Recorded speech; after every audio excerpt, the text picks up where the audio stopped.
இருக்குது, ரெக்கை இருக்குல்ல, அதை தாண்டி இருக்க முடியல. அப்பாடி ஆமாடி. ஆனால் போங்கடா, உங்களுக்கு படம் பிடிச்சி காட்டலான்னு எடுத்த கழுத்து வலிக்கிற பசங்களா. பார்த்தியா எப்படி இருக்குது நம்ம பூமி.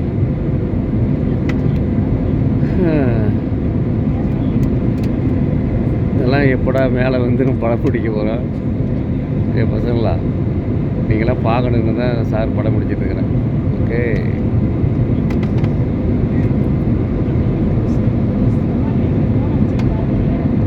ஓகே.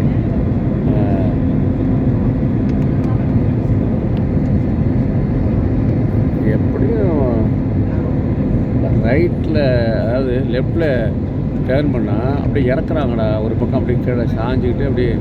நான் அதான் சொன்னேன்ல, பசங்க ஒரு கை கீழே தூக்கிட்டு ஒரு கை மேலே தூக்கிட்டு ஓடுவார்ல. ஆமாம், அது மாதிரி ஓடும்போது த்ரில்லிங்காக தான் இருக்குது, பயமெல்லாம் இல்லை. நம்ம ஆசிரியர்கள் கொஞ்சம் பயப்பட தான் செய்கிறாங்க. எங்கள் பக்கத்தில் எங்கள் சார் இருக்கார், நண்பர். அவர் கண்ணை மூடி உட்காந்தவர் தான். கம்முடுங்க சார் அப்படின்ட்டார் என்ன.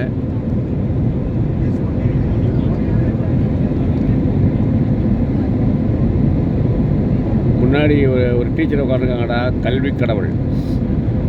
அவங்க பேரை சொன்னான்டா. அவங்க பயங்கர தைரியம். என்ன மாதிரி அவங்களும் அன்னூறு அவங்க ஜன்னல் உரம் கிடச்சதுனால படம் பிடிச்சிட்டு உட்காந்துக்கிறாங்க. ஆமாம் ஆமாம்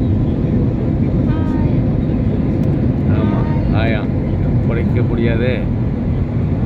பாரு, இவங்க தான் படம் பிடிச்சிருக்காங்க இருவரை. அவ்வளோதான். எங்கே உங்கள் முகத்தை காட்டுங்க பார்ப்போம். உங்கள் முகத்தை அப்படியே எட்டி காட்டுங்க. அப்படியே அம்மா ஏ சாமி பேய் படத்தை பார்த்த மாதிரி.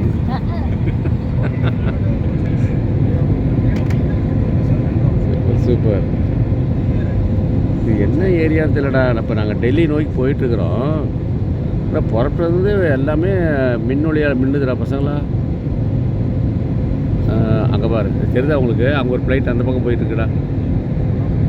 தெரியுதா பாரு? ஜூம் பண்ணுமா? இது வர ஜூம் பண்ணி காட்டுறேன்.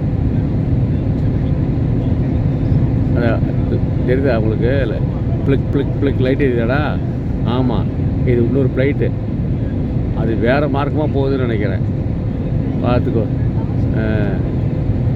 சூப்பர் சூப்பரா.